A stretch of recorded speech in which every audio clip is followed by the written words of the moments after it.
So mga kabanat, itong video na ito diniscuss ni Congressman Marcolita kung saan itong DA.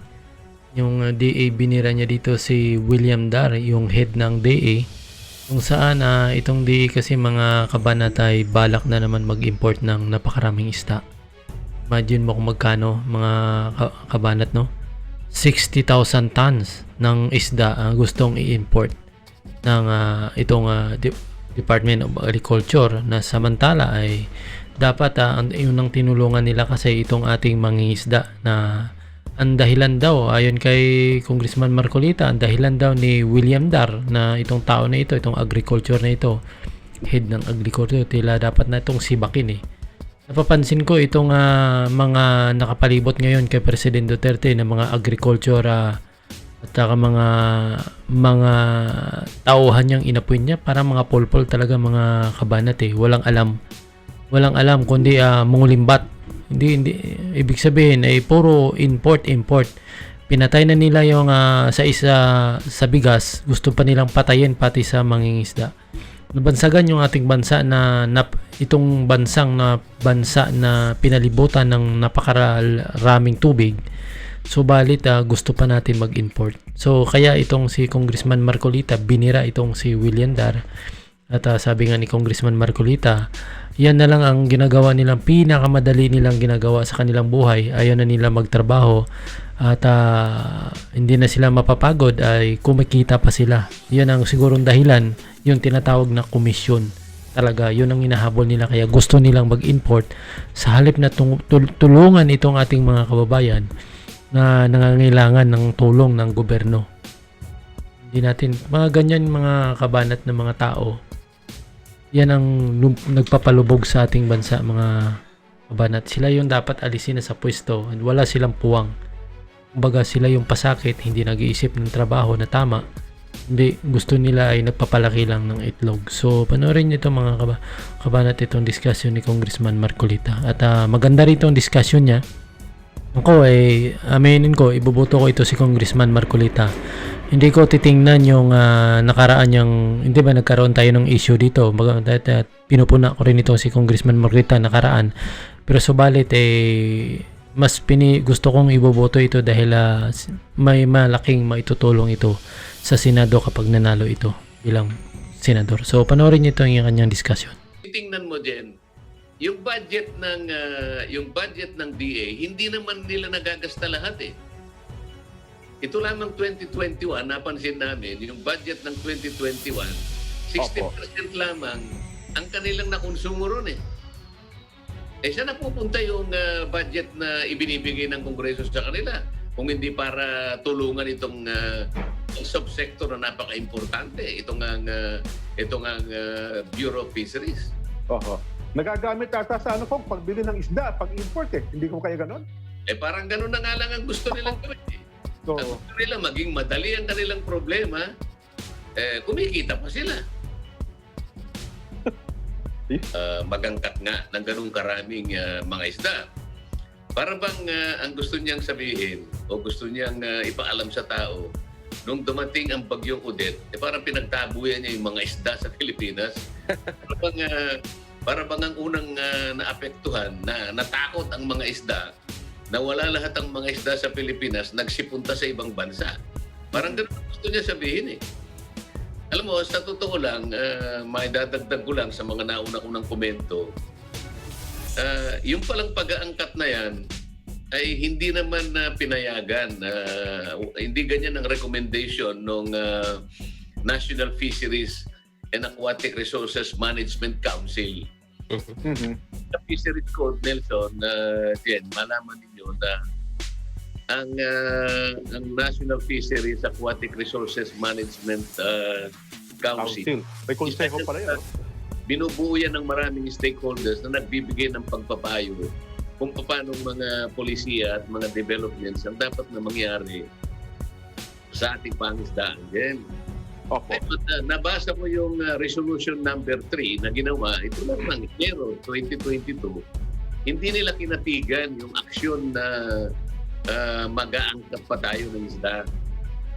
Ngayon, sa kabila ng ganong klaseng resolusyon na ayaw hindi kinatigan, nagpasya pa rin ng DA. Kaya talagang mag-iisip ka, ano ba talagang plano nitong Department of Agriculture, Jen? Totoo. Oho. Kaya nga po kung, well, alam nyo, bagamat ito, naalala ko kung bago pa nagkaroon ng pandemya, tinalakay na po natin ito. Di ba naalala nyo ko, pumunta sa opisina nyo yung grupo ng mga mangingisda sa May Malabon. Tapos yung grupo ng malalaking magsasardinas din sa bahagi ng Zamboanga. Sila Jay Greek, saka itong si Mang Danny Ang. Iisa ang sentimiento nila eh. Nagtataka sila, bakit ang parabagang ang pinapabura ng DA ay mag-import tayo ng isda, Kong? Yun ang talagang hindi mawala-wala sa isip nila eh.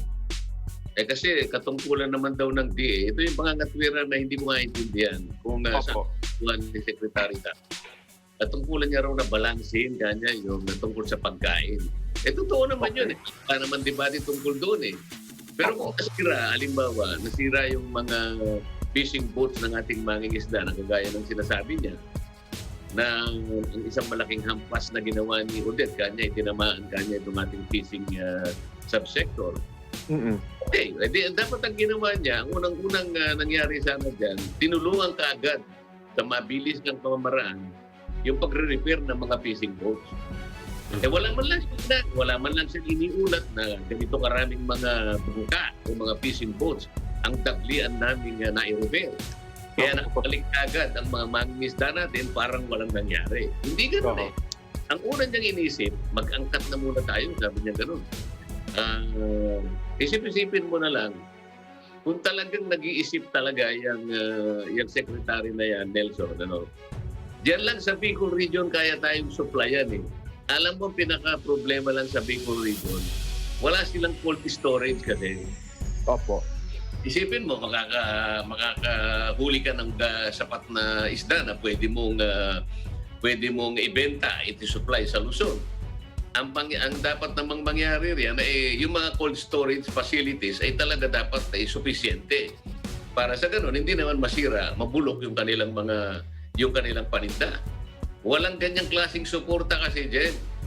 Ang pangalawang problema pa dyan, naalaman ko, yung halimbawa, manggagaling ka sa pinakamalayong parte ng galing ka ng Sorsogon dyan, pupunta ka ng Metro Manila, Pupunta ka lang, huwag ng Metro Manila siguro,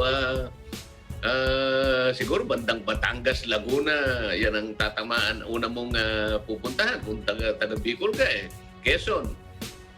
Napakarami palang checkpoints dyan, bago ka makarating. Bago makarating ng Metro Manila.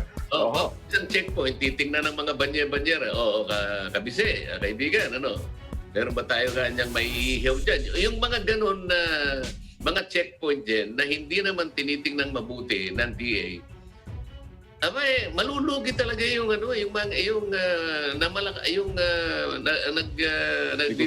isda talaga Sa dami ng checkpoint, bago ka makarating doon sa talagang pagdadalhan mo ng isda, halimbawa kalahating kilo ang kinuha ng isang checkpoint. Pagkatapos, pwede ba tayo dyan makakuha rin ng... bago ka makarating siguro ng Quezon o bandang Laguna, Cavite, baka yung 10 kilo lang, nabawasan na yung o 20 kilo kaya ng paninda mo. Paano kayo na mabubuhay ngayon yung mangingisda dyan? Ito hindi tinitingnan ng hindi tinitingnan ng Department of Agriculture dyan. Nako. Ito ba kung may kinakailangan bang mga pulisiya na dapat bagong gawin? At dito siguro kung gusto kong puntahan, tsaka Nelson, dapat bang gumawa na tayo ng mga kaukulang batas? At yung mga batas na ito, tama-tama po sapagkat sa nalalapit na eleksyon, dapat siguro sinuhin na natin, sinuhin na natin kung sino-sino yung mga senador na dapat ilalagay natin sa Senado na makatutugon sa katangian na hinahanap ng taong bayan, yung needs, hindi lang po yung wants, kundi needs ng taong bayan ang matugunan po ng mga mambabatas natin, Kong. Mabuti, binabanggit mo yan. At kasi binabanggit mo rin yung mga taong nagpunta sa opisina ko at nandun ka naman sa saksing buhay kung paano sila talagang halos mag-umiyak sa kung paano natin sila matutulungan. At nakita natin, nagsimula pala yung pagdinig ng kanilang problema. Sa Senado mismo, 2018, Jen. Tama po, Kong. Akala nila okay na mapapansin mo, basahin mo yung malalapad na dyaryo ngayon, diba? May mga senador na kumakandidata ngayon sa mataas na posisyon. Sila pa ngayon ang parang akala may nagmamalasakit sa mga mangingisda natin. Pero kung makikita mo sa record nila, 2018 ay talagang isinumbong na ng mga mangingisda ang problema nila dyan sa Malabon at saka Nabotas. Opo. Yun tinatawag nilang hulbut-hulbut fishing method. Yung fishing Tapos, method, tama. Kanya kami pinahinto rito, sabi gano'n. Halos 100 banyera. Araw-araw din, 100 banyera ng isda na nag-a-average ng 3.3 kilos. 33 kilos pala din. Opo, isang banyera. Oo. Kaya na isinuma mo, 3.3 million kilos ng isda ang nawawala. Kasi pagka pinigilan mo yan, yan, talagang sabi nga nila, na magkakausap tayo dyan, pagka po pinagilan nila kami, 3 hanggang 5 taon mula ngayon, sabi niya, o 3 hanggang 4 na taon mula ngayon, mararamdaman na po natin ang kawalan ng isda sa ating mga palengke. Ito ngayon ang nangyayari din. Nagkatotoo ko, nagkatotoo. Ito ngayon, tsaka ngayon nagsasalita yung mga, lahat na ng mga senador gustong magsalita. Pero, sabi ko nga sa naunang komento ko kahapon, pagkatapos ng isang pagdinig, at talagang ipinakita roon na talagang may katwiran naman na talagang dapat natulungan ang mangingisda sa Malabon at sa Nabotas. Pagkatapos ng isang pagdinig din, walang nangyari. 2 sekretaryo ang nagpalitan dyan. Wala rin nangyari. Di ba? Oo. Walang Opo. report ang Senado, walang rekomendasyon. Pagkatapos ngayon, magsasalita sila. Hindi ka makatwiran. Basta na lamang tayo Naangkat. Ganon. Isip-isipin mo naman na paliligaran tayo ng napakaraming tubig. Malawak ang ating pangisdaan. Pagkatapos galunggong lang, iimportahin pa natin. Ganun sila magsalita ngayon. Akala mo nagmamalasakit. Pero tanungin mo sila, ano yung record ba? Kayo nagsimula niyan Tinapos nyo ba? Gumawa ba kayo ng rekomendasyon? Inaayos nyo ba? O pagkatapos ngayon magsasalita sapagkat naharap na naman tayo sa election din. Alam mo, sinasabi ko sa taong nagtanong sa akin, kaibigan, sabi ko, para tumino ang ating pamahalaan, bumoto ka ako ng tapat, hindi yung sikat. Yun. Ako kung gusto mo ng pag-problema dyan, sa pagkakaalam ko, yung mga kalaban nila pumunta sa nagapilan. Yan ay dumating nga sa Court of Appeals at maging sa Court of Appeals, kinatigan. Nagkaroon ng TRO kasi yan din. Okay, opo. Sila sa Korte Suprema. Ngayon, dahil ito namang mga lumapit sa atin na yan, na nakipag-usap sa... Hindi ko natin na yung mga detalye sapagkat alam mo, Opo. sa dami naman ng ating ginagawa noon. Pero nabasa ko yung kanilang position paper, lumilitaw. Kahit na maliliit lamang silang mga asosasyon, nagsama-sama nga sila, Opo. ngunit malaki yung kalaban, hindi naman nagkasa yung pondo nila para ipantustos ngayon. Para kinapos. day in court. Ganun ang kinasangkutan yan. Sa mga hindi talaga gumalaw yan hanggang sa umabot sa Korte Suprema. Kaya nga pumunta sila sa Senado, sa pag-asa nila na sa Senado lang, masusolusyonan itong bagay na ito. At ang problema nga, pagkatapos ng isang hearing lamang sa Senado, tapos na. Wala namang committee report, wala namang rekomendasyon.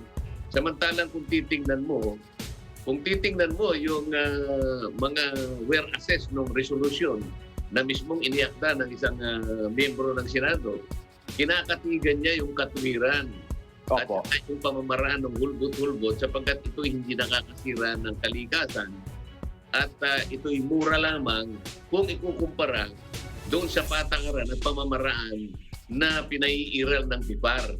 Hindi ko malaman kung bakit magaganda naman yung mga premises na inilatag doon sa resolution na yon. Bakit hindi nagkaroon ng ng ending? Bakit hindi nagkaroon ng rekomendasyon para sana nabigyan sana ng kaukulang mga bagay-bagay na makatutupad sa problema nung disposition, kain ng position paper ng mula sa Senado. Pagkatapos, 2018 yun din, Opo. 2018. Ngayon 2022 na, 4 na taon nang nakararang. Kaya tama yung sinasabi ng isa sa kanila na leader, kapag ka po kasi nanatili ang pagbabawal nila sa amin ngayon, sabi ganun, wala nga po kaming dito namin aming kabuhayan. Pagkatapos mapeperwisyo ngayon ng merkado, magsisimula natin maramdaman ang kakulangan ng isda. Ayun. Ngayon 3 to 4 years kanya. Kaya ngayon, 2022, ginagamit ngayon ni Secretary Dar ang bagyong Odette. Napakalayo naman ng kanyang katwiran dito, Jen. Bakit hindi niya tularan ng Vietnam? Ang Vietnam, Jen, alam mo, kung tutuusin mo, ang bansang Vietnam, tingnan mo yung global map, yung isang bahagi lamang niya ang merong dagat. Di ba? Opo. Yung kalahating bahagi niya ay neighboring. Ayan, Cambodia, Thailand, ang kanya. Pero tayo, buong paligid natin ay puro Kapuluan tubig. tayo. Puro tayo tubig. Pero ang Vietnam, malakas siyang mag-subsidize sa kanyang mga fishermen. Binibigyan sila ng pang-repair ng kanilang mga fishing boats. Binibigyan pa sila ng 12 horsepower na engine diesel. Kaya nakakapangisda sila talaga at nagagawa nilang makapangisda at nabibigyan ng sapat na supply ang kanilang merkado. Hindi kagaya natin na kulang-kulang talaga yung subsidy ng gobyerno. Samantalang titingnan mo din, yung budget ng DA, hindi naman nila nagagasta lahat eh.